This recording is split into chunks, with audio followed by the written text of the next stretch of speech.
What's up, y'all? It's Dr. Paul with another mail call for Liberty Hill Comics, where I share my passion and over 40 years experience in comic book collecting, investing, and conservation with you.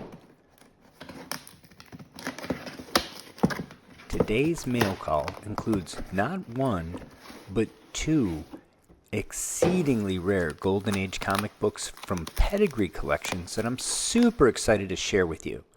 I sincerely appreciate you joining me today for this unboxing and market report, and I thank all the viewers, especially those that take the time to like, subscribe, and comment on my videos. It's been a while since we had a new unboxing video on the channel. I've been very busy with work, life, and our weekly comic book conservation live show that airs Sundays at 8:35 Eastern. I hope to see you there in the chat as I discuss everything comic book conservation related with my co-hosts Phil from Phantom Restoration and Larry from Flying L Comics.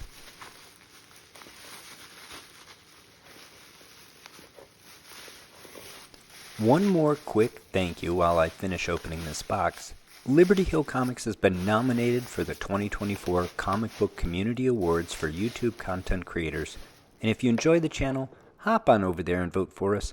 We would really appreciate your support and are humbled to be included in the list of great comic book content creators. I'll put a link in the video description to the page for the vote. Well, as I like to say, what is it, or what are they, and why do we care? This is Master Comics number 74 in CGC 8.5 with off-white pages. It's a Golden Age comic book published by Fawcett, featuring Captain Marvel Jr. and cover dated November 1946, from the Davis Crippen pedigree. Not all D copies have Davis Crippen's cursive D on the cover, but this particular copy does, which is nice to see as a collector. And this is Master Comics number 104, also in CGC 8.5, but with cream to off-white pages. It also features Captain Marvel Jr., but was published nearly 3 years later, in June of 1949, as the Golden Age of comic books was winding down. This one is from the Crowley pedigree, a pedigree that we haven't talked about yet on the channel. For those of you not familiar with pedigrees, pedigree collections are comic book collections that the collecting community recognizes as special because of their rarity, high grade, and the size of the collection. Because CGC has a very prominent role in comic book collecting, preservation, and conservation, they've been a major contributor to recognizing these special collections and assigning them pedigree status with a special denotation on the label. Many collectors hunt pedigree copies of books for their rarity and desirability and the provenance, and they typically sell for a premium to other books in the same grade. The Crippen pedigree is a large collection numbering about 13,000 books. The only larger pedigree collection recognized to date is the legendary Edgar Church Mile High collection. The Davis Crippen collection contains a near-complete assemblage of every comic book published from every genre from about 1940 to 1955. Sadly, the Crippen household was robbed by a contractor of about 2,000 comic books in 1991, and when these books entered the marketplace, they were immediately recognized by collectors as extremely high quality. Because these books entered the marketplace as stolen goods and the provenance wasn't known, these comics became known as the D collection by discerning collectors because of the unique code that Davis used on the first page of the books that often contained the letter D. Comic books from this pedigree, slabbed by CGC from their inception in 2001 through 2006, are denoted as D copy books. But in 2006, Davis Crippen passed away, and his collection was brought to market by his estate, and it was then that the enormity of the collection became known. The theft was revealed when the same unique codes were found inside the books from his remaining collection, and the holes in the complete runs of books that matched exactly the books that had already entered the marketplace. At that time, now that the provenance of the collection was known, The entire collection was renamed the Davis Crippen D Copy Pedigree, or simply the Crippen Pedigree. The books in the collection are identifiable as generally very well preserved, high quality, and having a distinctive code written in pencil on the top of the first page of each comic. The surviving collection after the theft was extremely well documented, and the distinctive code on the first page is unique to each book, so the missing stolen issues are being added to the pedigree as they surface. In fact, pedigree identification is one of the services CGC provides for every book they encapsulate, and the Crippen books are even known to have their own distinctive odor that experienced graders can recognize. I find the story of the Crippen collection fascinating. So cool, but also sad as well, with the theft by greedy, unscrupulous individuals who robbed not only the Crippen family, but also the entire collecting community. It's also cool for me personally because apparently Davis Crippen and I shared several things in common other than a love of comic books. He also attended my alma mater, the University of Michigan.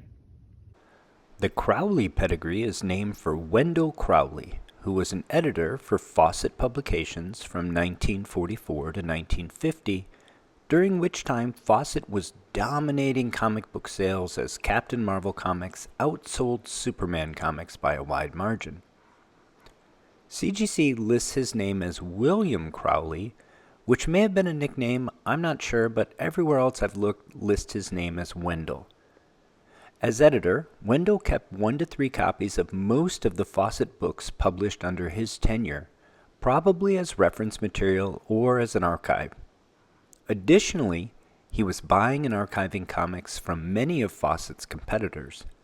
By all accounts, he was a well-liked and excellent editor that strived for high quality in the Fawcett line and gave his creators freedom to create as long as the high standards were maintained. He lived from 1921 to 1970, but his vast collection was not brought to the market until many years later. Some of the Fawcett copies have a stamp indicating that they were the checking copies. These are the copies Fawcett staff used to double-check all the ads before the full print run was manufactured. His collection, when it finally did come to market, is said to have numbered over 5,000 books, making it one of the larger pedigree collections of comic books ever discovered. I have no idea how many of them are recognized with pedigree status by CGC or CBCS today, because other than the checking copies, they have no discernible markings. However, many were sold with certificates of authenticity, like this one, from Beckera Malouf of Nostalgia Investments. In addition to the Fawcett comics in the Crowley collection, there were many comic books published by their competitors. Among these are very nice copies of early timely publications, like this USA Comics number 9. With only one universal copy graded higher in the CGC Census, it probably has a fair market value of around $50,000 today, although I wasn't able to find a public sale of this gem anywhere. His collection also included a beautiful copy of Sensation Comics number 1, the first cover appearance of Wonder Woman, with a retelling of her origin, as well as the first appearance of Wildcat and Mr. Terrific. This copy sold for over $50,000 back in 2010 and would probably bring north of $200,000 today if brought to market. The record price paid for a Crowley pedigree book to date may be the $204,000 paid in September 2023 for this copy of Punch Comics number 12 with the classic Gus Ricka cover. At 8.0, it is the highest graded copy in the CGC Census of this highly desirable pre-code horror comic book.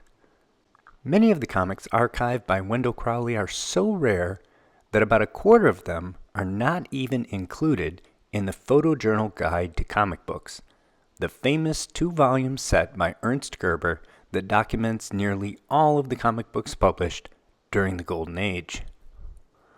Master Comics number 74 features a Bud Thompson cover with Captain Marvel Jr. facing his rival, Sivana Jr., It has a nice composition, great use of color, and is a whimsical presentation of the conflict with the antics of Savannah Jr. and the Fountain of Age. Like many comics from the Golden Age, Master Comics is an anthology series, and this issue also features full-length stories of Nyoka, the Jungle Girl, Radar, the International Policeman, and Bullet Man, the Flying Detective, in addition to shorter comedic and educational features. This comic was published in the aftermath of World War II, and the creators and editors were retooling the characters and stories to appeal to a post-war American consumer. There are only 14 universal copies of Master Comics number 74 in the CGC Census. In fact, there are so few copies in the census that the median grade is 8.5. That means there are 5 graded higher than our example here, including 1 copy at an incredible 9.6. As far as fair market value, although quite rare, there's not a whole lot of demand for this comic book. I was able to pick up this 8.5 from the Crippen pedigree for only $256 plus shipping and taxes. I thought that was an incredible bargain for a rare, high-grade, Golden Age comic book from a pedigree collection, and I'm happy to add this book to my personal collection. Master Comics number 104, published in 1949, represents the post-war period of the Golden Age of comic books as the era was coming to an end. It features great Kurt Schaffenberger cover art and again pits Captain Marvel Jr. against Savannah Jr. Recurring villains were not as much a thing in the Golden Age as they are in comic books today, so having 2 issues featuring Captain Marvel Jr.'s arch-rival is a nice bonus as a collector. This issue also features a Nyoka, the Jungle Girl story, in which I'm sure the people of color are represented in a thoughtful and not at all racist manner. This time, Captain Marvel Jr. and Nyoka are paired with Tom Mix as the 3rd feature. Western comics were in fashion, and the age of the superhero would soon come to an end. If you thought Master Comics number 74 was rare, check out the CGC Census for Master Comics number 104, with only 3 universal copies in existence. With another copy at 8.5 and 1 copy at an incredible 9.6, 8.5 is unbelievably once again the median grade for this book. If you're trying to put together a high-grade run of Master Comics, I do not envy you hunting down some of these comic books. Even more shocking, I was able to win this copy at auction for only $169 plus shipping and taxes. Where are you going to find another at any price, let alone for less than $200? I was over the moon thrilled to add this first Crowley pedigree copy to my personal collection at such a bargain price. I'm thrilled to add these 2 rare Fawcett comic books from 2 different pedigree collections to my personal collection and at bargain basement prices. I've said it before, but it's worth repeating just how fortunate and humbled I feel to be the steward of rare high-grade Golden Age comics from storied collections with great provenance, and I realize being able to own this piece of history is an embarrassment of riches that few individuals get to enjoy.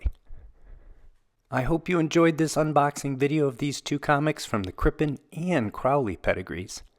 Anyone else hunting Golden Age Fawcett comics? How about pedigree comics? Let me know in the comments below.